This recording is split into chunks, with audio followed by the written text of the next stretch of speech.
머리처럼 된다고 그러는데 조두왕. 악어 입처럼 생기기도 진짜? 하고. 코끼리가 숙인 것 같이 코끼리가 와, 진짜 새 눈까지 있는 것 같아.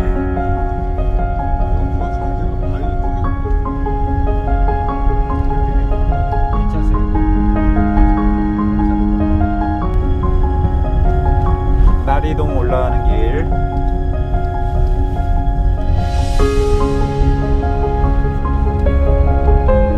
와.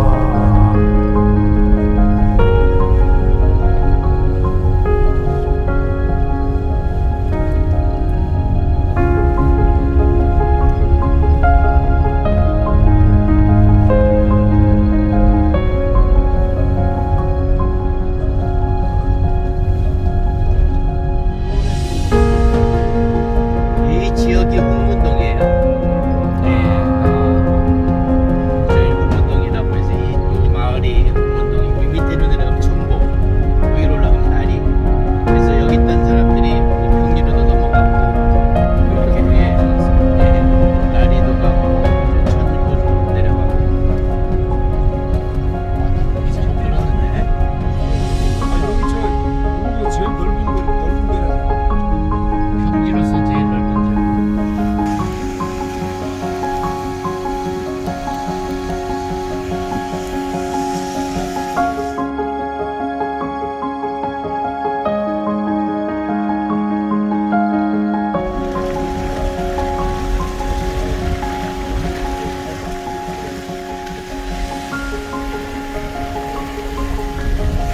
정도에 있는 지금 현재 교회 목회자는 천여개 목사님. 한국 기독교 역사유산순례 은혜의 발자취. 자, 이번에는 울릉도에서 가장 넓은 평지에 있는 나리 분지에 소재하고 있는 나리 침례교회로 왔습니다. 아, 장로님, 이렇게 아름다운 또 분지가 있는 곳까지 저희들을 데리고 오신 특별한 이유가 있습니까?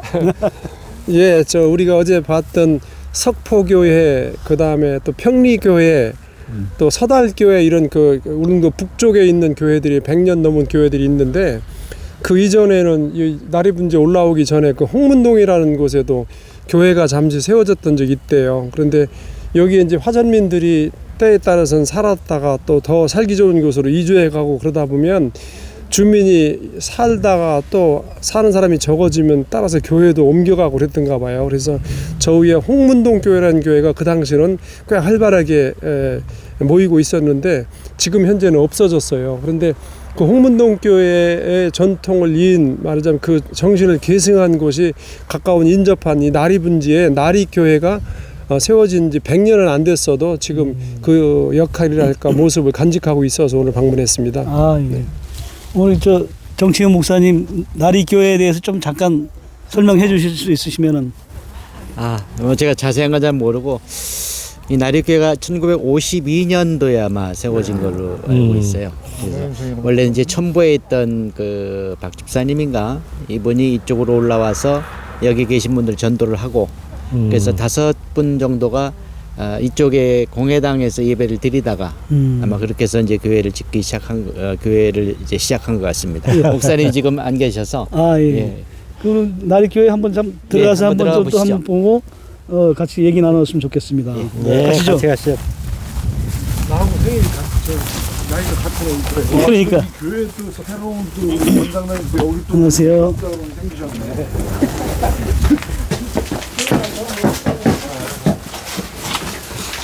교회가 아주 굉장히 깔끔하네요. 환하고.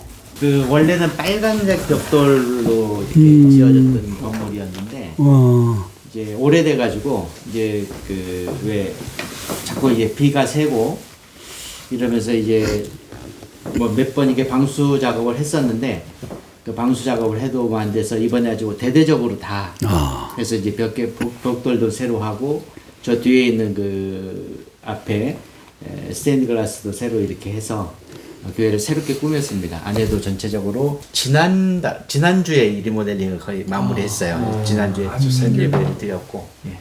그 여기 나리분지 이쪽에는 그럼 가구나 주민은 어느 정도? 한 24가구 정도가 있는 걸로 알고 있는데, 그 중에 12가구가 이제 우리 여기 침례교인이고 또 12가구는 저 성당에 첨부에 있는 성당에 다니는 거고 이렇게. 전체 그 복음화율이 100%라고 봐야 되나? 어떻게 되나? 아니 12가구인데 이 교회를 건물 진 거잖아 지금. 예. 12가구. 울릉도에 눈이 많이 오게 되면 거의 이동이 힘들어. 이 나리분지 같은 데는 지붕 위로 이렇게 눈이 쌓일 정도로 이렇게 눈이 오니까 보통 누적하게 되면 뭐 4, 5m씩 이렇게 쌓이고 하거든요. 그러면 거의 뭐 이동할 수도 없고 겨우 이렇게 먹을 걸 준비했다가 다 떨어지고 나면 겨우 이제 눈 속에서 나오는 명이를 먹으면서 목숨을 이어갔다 해서 그 나물이 명이 나물이 되었는데 그렇게 있던 그런 마을이거든요. 근데 겨울에 이동도 할 수 없고 그런데 교회를 또 이렇게 천북까지 가기도 그렇고 홍문동 이쪽 가는 것도 힘들고 그러다 보니까 여기서 요 자체적으로 교회를 짓고 이렇게 한 거죠. 그러니까 울릉도 곳곳에 아마 그렇게 해서 교회가 생겨진 지역마다 마을마다 이렇게 교회가 되어 있고 그 교회들이 지금까지 명맥을 유지하고 있고 이렇게 되어 있는 것으로 알고 있어요. 여기 좀 그 장비가 아직 이제 세팅이 다 안 돼서 그런데 예. 저 CD도 있고 이런 거 보니까 교회가 조금 이렇게 좀 약간 그 젊은 층도 좀 있는 것 같은 생각이 좀 들어요. 여기가 이제 거의 없었는데 지금 공군부대가 들어오면서 군목이 있습니다. 군목이 있는데 그 군목이 올해까지 되는지 모르지만 군목이 여기 교회를 나오면서 원래는 그 공군부대 내에 교회를 세우려고 했었는데 이 교회가 있으니까 이 교회를 같이 활용을 하면서 장병들이 여기 와서 예배를 드리고 그래서 이게 좀 젊어 보이는 같은 그리고 그런 CD가 있구나. 이 교회가 지금 작은 교회지만 울릉도 내에서도 지방에 선교도 매월 뭐 50만 원 이상 이렇게 하는 그렇게 선교를 하고 지방의 선교비로 또 군 선교로 그 정도를 이렇게 또 책정을 해서 군인들 이렇게 올 때마다 또 매월 마지막 주일 같은 데는 뭐 격오지의 날 이래 가지고 이쪽에서 근무하는 그 장병들을 위로하는 그래서 식사 고기도 사주고 뭐 통닭도 사주고 이런 날에서 그때 식사 대접하는 것도 있고 그래서 군선교회 굉장히 많이 활용하고 있고 우리 지방의 그 미자립교회 선교하는 데도 굉장히 열정적으로 이렇게 돕고 있습니다. 여기 장로님 두 분이 계신데 한 분은 뿌리 깊은 나무의 그 장로님이시고 또 한 분은 그 산마을 식당을 운행하고 계시는데 이 두 분들이 거의 교회를 하셔도 굉장히 열정적으로 섬기고 계셔요. 여기는 그 전에 하연수 목사님이 계시다가 그만 나가시고 그러고서 목회자를 안 모셨어요 한동안을. 군목이 이제 있어서 군목으로 같이 이제 사역을 하면서 그렇게 했었는데 군목이 좋으신 분 열정적으로 하시는 분들은 또 괜찮은데 그렇지 않은 분들이 또 가끔 또 있어요. 그런 분들 또 한 가지는 여기 계신 분들 연세가 좀 높으신데 군목들은 이제 22살 이 정도 되니까 그게 또 이제 잘 안 맞고 그래서 한 5년 정도 그렇게 비어 있는데 대전에 있는 제 친구 목사가 전화가 왔어요. 그 나리교회가 지금 비었는데 고인 목회자를 좀 좋은 분이 있는데 한번 소개시켜 드리고 싶다. 그래서 지금 상황이 군목을 모시고 있고 지금 당분간은 아마 교회에서 모시지 않으려고 한다. 그러고선 한 3년 정도 지났는데 예, 여기 장로님이 저한테 전화가 와서 목사님 한번 목사님을 한번 소개시켜 달라고 갑자기 그 생각이 난 거예요. 그래서 아직도 하냐고 이렇게 물어봤어요. 그랬더니 마침 그 자리에 같이 있었던 거예요. 옆에 같이 있다고 그러면서 이제 그래서 연결을 시켜서 이제 오게 됐어요. 그러면서 이제 여기 들어와서 이제 그 얘기를 하는데 어떤 얘기를 하냐면 그때 이제 여기 자기는 이제 울릉도로 오고 싶다라는 어떤 그런 생각에 또 나리교회 생각을 놓고서 이 나리교회를 놓고서 기도를 했대요. 기도를 하고 그때부터 이 나리교회 카페도 들어와서 가입을 하고 같이 기도 제목도 같이 하고 뭐 이렇게 계속 그 교제를 자기는 나름대로 기도를 하고 준비를 하고 있었다 그러더라고요. 그런데 이 나리교회에서 이제 3년 후에 그렇게 연락이 와서 그렇게 연결이 됐고, 그러니까 그분이 여기 이 목사님이 이쪽 오게 된 것도 어떻게 보면 하나님이 미리 준비하셨던 거. 이 교회에서도 참 잘 이렇게 활동을 하시고 아주 좋으시고. 지금 보니까 여기 우리 방문했던 교회마다 그 간증거리가 없는 교회가 없네. 다 그 오래된 그 영성의 깊이가 느껴지는 그 간증거리들이 다 있는 교회 같으네요. 역시 도지사님이십니다.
한국 기독교 역사유산순례 울릉도 편이 이제 마무리된 것 같습니다. 이 나리분지에 있는 나리 침례교회에서 이제 마지막 이제 우리 촬영이 끝났는데요. 울릉도에서 우리 모두가 가는 곳마다 이렇게 큰 감명을 받은 것 같습니다. 하나님의 교회는 하나님이 계획하시고 하나님이 운영하시고 하나님이 직접 하심을 여기 와서 다시 한번 깨닫고 돌아갑니다. 이번에 한 20년 만에 다시 고향을 찾게 되어서 또 이렇게 역사적인 교회를 탐방할 수 있는 그러한 기회가 돼서 너무 감사했습니다. 이런 모든 교회들이 믿지 않는 사람들을 예수 앞으로 승인하는 그러한 일을 위해서 저희들이 멀리서나마 기도해야겠다는 그런 사명감을 가지고 돌아가겠습니다. 이 여정의 마지막으로 다음번에는 칠산교회, 그의 칠산교회를 방문할 예정입니다. 울릉도지만 저 충청도 지역 출신, 경상도 지역 출신 그런 목사님들이 여기를 많이 거쳐가셨습니다. 그래서 그런 분들이 발자취를 마지막 찾는 것으로 마지막을 정리하려고 합니다. 제가 이곳에서 목회하는 것도 하나님께서 인도하심이고 여러분들이 이곳에 오신 것도 하나님의 인도하심이라고 믿습니다. 여러분들이 하는 사역도 너무 소중한 것이고 또 이곳에서 목회하는 우리 그 목회자들이 하는 사역도 소중한 것이고 그래서 모든 것이 다 하나님의 일을 위해서 하는 것이기 때문에 맡겨진 자리에서 최선을 다하는 그래서 좋은 열매를 맺어가는 그래서 나중에 주님 앞에 섰을 때 정말 칭찬 들을 수 있는 그런 모습을 하기 위해서 살아있는 동안 최선을 다하는 저와 여러분들이 되시기를 바랍니다. 아멘. 이렇게 좋은 시간 이렇게 해주셔서 너무나도 감사하고 만나뵙게 돼서 감사합니다. 한국 기독교 역사 유산순례 은혜의 발자취는 계속됩니다.